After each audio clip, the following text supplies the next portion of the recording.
Doctor H M Momtazul করিম, ইসলামী আন্দোলন বাংলাদেশ ঝিনাইদহ জেলা শাখার সভাপতি। আমার আরেকটি পরিচয় আছে, সামনে জাতীয় সংসদ নির্বাচনে হাত পাকার সম্ভব পদপ্রার্থী। আমরা এই পথে যাচ্ছিলাম, আপনাদের এলাম বৃক্ষরোপণ উৎসব 2025 আপনারা স্টেজ করছেন, আলহামদুলিল্লাহ। আমরা আপনাদেরকে দেখার পরে দাঁড়াইছি, এই উদ্যোক্তাদের আপনারা সবাই না, আমরা আপনাদের উদ্যোগের সম্পূর্ণ একাত্মবোধ ঘোষণা করতেছি এবং সাথে সাথে আপনাদের উদ্যোগটার জন্য যদি কোনো সময় কোনো প্রয়োজন হয় আমাদের সাথে যোগাযোগ করলে ইনশাআল্লাহ আমরা সার্বিকভাবে আপনাদের পাশে থাকবো, আপনাদেরকে সহযোগিতা করব। আর এই বৃক্ষরোপণ আপনারা যেখান থেকে শুরু করছেন এখান থেকেই আমরা আশা করি এখান থেকে আমরা সারা বাংলাদেশে এই বৃক্ষ তো আস্তে আস্তে আমাদের কাছ থেকে বিলীন হয়ে যাচ্ছে, আমাদের দেশ থেকে আস্তে আস্তে বৃক্ষ বিলীন। আমরা যদি একটা বৃক্ষ যদি কেটে দেই সেখানে 5টা যাতে রোপণ করতে পারি, আপনারা যুবক ছেলে আপনারা উদ্যোগ নিয়েছেন, আমরা আপনাদের সাথে আছি, সার্বিক সহযোগিতা আছি।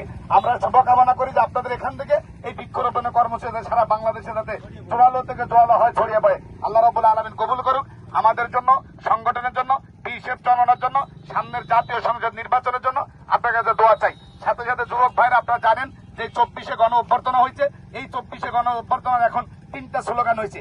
একটা হলো সংস্কার, 2 নম্বর হলো এই খুনিদের বিচার, 3য় নম্বর হলো সুস্থ সুন্দর একটি নির্বাচন। কি ঠিক না? এই জন্য আমরা সবাই আওয়াজ তুলবো, দলমত নয়, আমরা আওয়াজ তুলবো সবাই যে আমরা এই 53 বছর এই বাংলাদেশটা যেইভাবে চলছে এইভাবে আমরা চাই না, এই দেশটা আমরা সংস্কার চাই, আমরা সুন্দর একটা পরিবেশ চাই, সংস্কার চাই।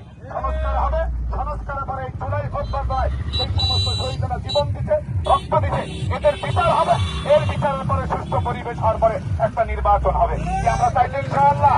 আল্লাহ রাব্বুল আলামিন কবুল করুন।